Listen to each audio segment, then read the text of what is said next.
ಯುದ್ಧದ ಹೊಡೆತಕ್ಕೆ ಇಡೀ ವಿಶ್ವವೇ ತಲ್ಲಣಿಸಿ ಹೋಗ್ತಾ ಇದೆ. ಹೀಗಾಗಿಯೇ ಪ್ರಧಾನಿ ನರೇಂದ್ರ ಮೋದಿ ದೇಶವಾಸಿಗಳಿಗೆ 7 ಎಚ್ಚರಿಕೆಯ ಸಂದೇಶ ನೀಡಿದ್ದಾರೆ. ದೇಶ ಸೇವೆಗಾಗಿ ಜನ ಏನೆಲ್ಲ ಮಾಡಬೇಕು ಅನ್ನೋದರ ಸಂದೇಶ ರವಾನಿಸಿದ್ದಾರೆ. ಪ್ರಧಾನಿ ನರೇಂದ್ರ ಮೋದಿ ನಿನ್ನೆ ಬೆಂಗಳೂರಿನಿಂದ ಸಿಕಂದರಾಬಾದ್ಗೆ ಹೋದವರು ಅಲ್ಲಿಂದಲೇ ಇಡೀ ದೇಶಕ್ಕೆ ಸಂದೇಶವೊಂದನ್ನು ರವಾನಿಸಿದ್ರು. ಕೊರೋನಾ ಸಮಯದಲ್ಲಿ ಅಧಿಕೃತವಾಗಿ ಲಾಕ್ಡೌನ್ ಅನೌನ್ಸ್ ಮಾಡಿದ್ದರು. ಇದೀಗ ಕೊರೋನಾ ದಿನಗಳ ಕರಾಳತೆಯನ್ನ ಸಿಕಂದರಾಬಾದ್ ಸಮಾರಂಭದಲ್ಲಿ ಬಿಚ್ಚಿಟ್ರು. ಈ ಬಾರಿ ಲಾಕ್ಡೌನ್ ಇಲ್ಲದಿದ್ದರೂ ದೇಶ ಸೇವೆಗಾಗಿ ಪ್ರಜೆಗಳು ಮಾಡಬೇಕಾದ ಕರ್ತವ್ಯದ ಬಗ್ಗೆ ಸಲಹೆ ನೀಡುತ್ತಲೇ ಕೆಲವು ಸಂಕಲ್ಪದೊಂದಿಗೆ ದೇಶಕ್ಕಾಗಿ ತ್ಯಾಗಿಗಳಾಗಿ ಎಂದು ಕರೆ ಕೊಟ್ಟಿದ್ದಾರೆ. ಪೆಟ್ರೋಲ್ ಡೀಸೆಲ್ ಮಿತವಾಗಿ ಬಳಸಿ, ಮೆಟ್ರೋ ಎಲೆಕ್ಟ್ರಿಕ್ ವಾಹನ ಬಳಸಿ, work from home, online meeting. ಇನ್ನೊಂದು ವರ್ಷ ಚಿನ್ನ ಖರೀದಿ ಬೇಡ,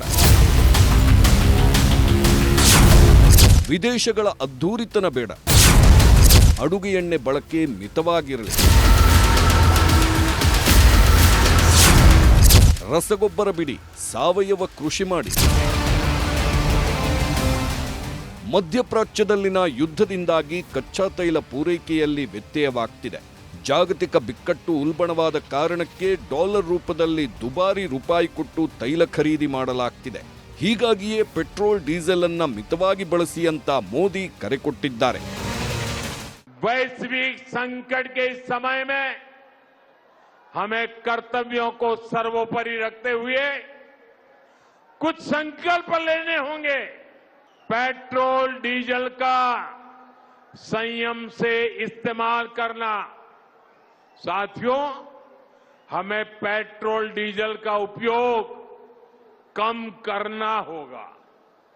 शहरों में जहां मेट्रो है वहां हम तय करें कि हम मेट्रो का ही उपयोग करेंगे.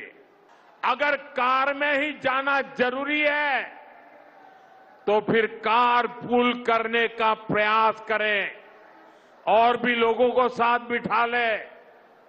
जिन लोगों के पास इलेक्ट्रिक व्हीकल है वो भी कोशिश करें कि इलेक्ट्रिक व्हीकल का ज्यादा से ज्यादा उपयोग करें.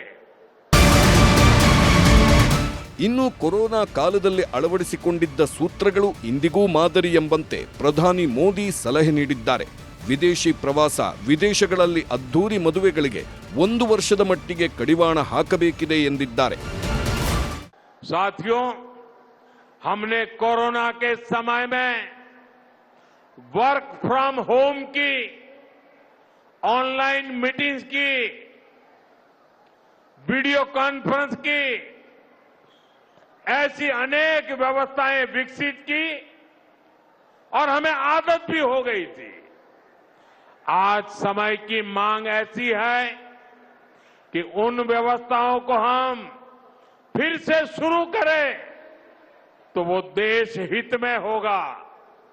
साथियों, आज जो संकट है उसमें हमें विदेशी मुद्रा बचाने पर भी बहुत जोर देना होगा.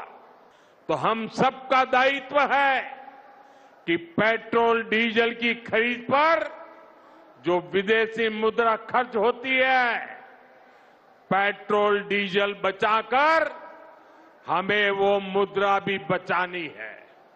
जो विदेशों में शादियों का, विदेशों में घूमने का, कि जब ये संकट का काल है और हमारी देशभक्ति हमें ललकार रही है तो कम से कम 1 साल के लिए हमें विदेशों में जाने की बातों को टालना चाहिए.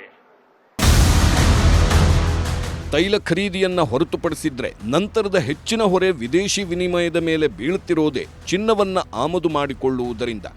ಆಭರಣ ಪ್ರಿಯರಾಗಿರುವ ಭಾರತೀಯರು ಯಾವುದೇ ಶುಭ ಕಾರ್ಯಗಳ ಸಮಯದಲ್ಲಿ ಚಿನ್ನ ಖರೀದಿ ಮಾಡುವುದು ಸಾಮಾನ್ಯ. ಆದರೆ ಈಗಿನ ಪರಿಸ್ಥಿತಿಯನ್ನ ಗಮನದಲ್ಲಿಟ್ಟುಕೊಂಡು ಇನ್ನೂ 1 ವರ್ಷ ಚಿನ್ನ ಖರೀದಿ ಮಾಡುವುದನ್ನು ಬಿಟ್ಟು ಬಿಡಿ ಎಂದು ಮೋದಿ ಜನರಿಗೆ ಸಂದೇಶ ಕೊಟ್ಟಿದ್ದಾರೆ. ಮೋದಿಯವರ ಸಲಹೆ ಇಲ್ಲಿಗೆ ನಿಂತಿಲ್ಲ.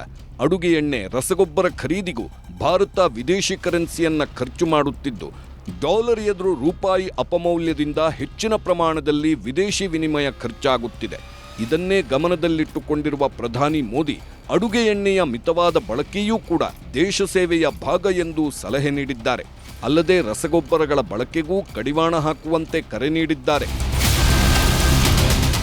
ಹೀಗೆ ದೇಶವಾಸಿಗಳಿಗೆ ಸಲಹೆ ರೂಪದಲ್ಲೇ ಮುಂದಿನ ದಿನಗಳಲ್ಲಿ ಎದುರಾಗಬಹುದಾದ ಸಂಕಷ್ಟಗಳ ಬಗ್ಗೆ ಎಚ್ಚರಿಸುವ ಪ್ರಯತ್ನಕ್ಕೆ ಮೋದಿ ಕೈ ಹಾಕಿದ್ದಾರೆ.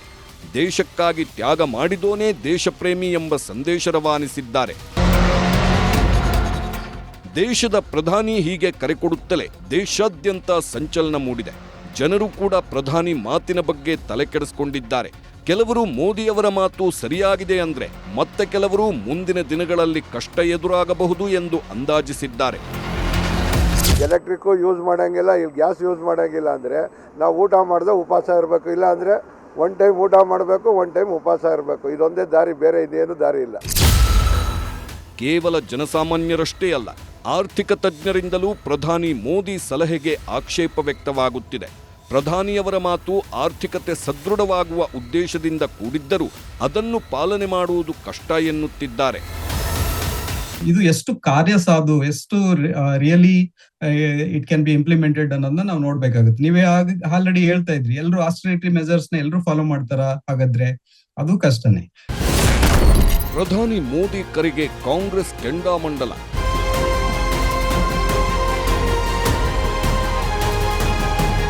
ಪ್ರಧಾನಿ ನರೇಂದ್ರ ಮೋದಿ ಮಾತುಗಳನ್ನು ಬಿಜೆಪಿ ನಾಯಕರು ಸಹಜವಾಗಿಯೇ ಶ್ಲಾಘಿಸುತ್ತಿದ್ದಾರೆ. ಮತ್ತೊಂದೆಡೆ ಕಾಂಗ್ರೆಸ್ ನಾಯಕರು ಸಹಜವಾಗಿಯೇ ಮೋದಿ ಮಾತುಗಳ ವಿರುದ್ಧ ಕೆಂಡಾಮಂಡಲರಾಗಿದ್ದಾರೆ. ಒಬ್ಬರಾದ ಮೇಲೊಬ್ಬರು ಸೋಷಿಯಲ್ ಮೀಡಿಯಾದಲ್ಲಿ ಪೋಸ್ಟ್ ಹಾಕಿ ಮೋದಿ ನಡೆಯನ್ನ ಕಟುವಾಗಿ ಟೀಕಿಸುತ್ತಿದ್ದಾರೆ. ಮೋದಿಯವರು ಹೇಳ್ತಾರೆ, ಚಿನ್ನದ ಬೆಲೆ ಯಾಕೆ ಜಾಸ್ತಿ ಆಯಿತು ಅಂತ ಹೇಳ್ತಾ ಇಲ್ಲ, ಪೆಟ್ರೋಲ್ ಕಡಿಮೆ ಮಾಡಿ ಅಂತ ಹೇಳ್ತಾ ಇದ್ದಾರೆ. ಯಾಕಾಯಿತು ಅಂತ ಹೇಳ್ತಾ ಇಲ್ಲ. ಜನಕ್ಕೆ ಯಾರಿಂದ ತೊಂದರೆ ಆಯಿತು ಅಂತ ಮೋದಿಯವರು ಎಕ್ಸ್ಪ್ಲೇನ್ ಮಾಡಬೇಕು. ಆದರೆ ಮಾಜಿ ಪ್ರಧಾನಿ ಎಚ್.ಡಿ. ದೇವೇಗೌಡರು ಮಾತ್ರ ತಮ್ಮ ಮಿತ್ರ ಕೊಟ್ಟಿರುವ ಸಲಹೆಗಳನ್ನು ಬಲವಾಗಿ ಸಮರ್ಥಿಸಿಕೊಂಡಿದ್ದಾರೆ. ಕೈ ನಾಯಕರ ಟೀಕೆಗಳ ನಡುವೆಯೇ ಇದೆಲ್ಲ ದೇಶದ ಹಿತದೃಷ್ಟಿಯಿಂದ ನೀಡಿರುವ ಸಲಹೆಗಳು ಎಂದು ಪ್ರತಿಪಾದಿಸಿದ್ದಾರೆ. ಈಗೇನು ಇರಾನು, ಅಮೆರಿಕ, ಇಸ್ರೇಲು ಇದರ ಮಧ್ಯೆ ದೊಡ್ಡ ಸುಮಾರು 40 ದಿನದ ಕದನ ಆಯಿತು. ಅದರ ದುಷ್ಪರಿಣಾಮ ಏನಾಗಿದೆ, ನಮ್ಮ ಎಣ್ಣೆ ತರ್ತಕ್ಕಂಥ ಹಡಗು ಮುಳುಗಿ ಹೋಗಿದೆ. ಈ ಹಿನ್ನೆಲೆಯಲ್ಲಿ ಸ್ವಲ್ಪ ಬಳಕೆ ಮಾಡುವಾಗ ನಿಧಾನವಾಗಿ ಎಚ್ಚರಿಕೆಯಿಂದ ಮಾಡಿ ಅಂತ ಹೇಳಿದ್ದಾರೆ. ಈ ಎಲ್ಲ ಬೆಳವಣಿಗೆಗಳ ಮಧ್ಯೆಯೇ ದೆಹಲಿಯ ಕರ್ತವ್ಯ ಭವನದಲ್ಲಿ ಮಹತ್ವದ ಸಭೆ ನಡೆದಿದೆ.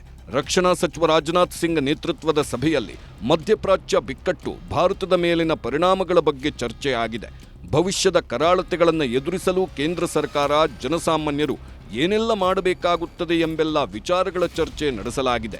ಇದೇನೇ ಇದ್ದರೂ ಪ್ರಧಾನಿ ಮೋದಿ ಈಗಾಗಲೇ ಜನರಿಗೆ ನೀಡಿರುವ ಸಲಹೆಗಳ ಅಸಲಿ ಉದ್ದೇಶವೇನು ಎನ್ನುವುದು ಇನ್ನಷ್ಟೇ ಸ್ಪಷ್ಟವಾಗಬೇಕಿದ್ದು, ಮುಂದಿನ ದಿನಗಳಲ್ಲಿ ಕೇಂದ್ರ ಸರ್ಕಾರ ಯಾವ ರೀತಿಯ ನಿರ್ಧಾರ ಕೈಗೊಳ್ಳುತ್ತೆ ಎಂಬುದನ್ನು ನೋಡಬೇಕಿದೆ.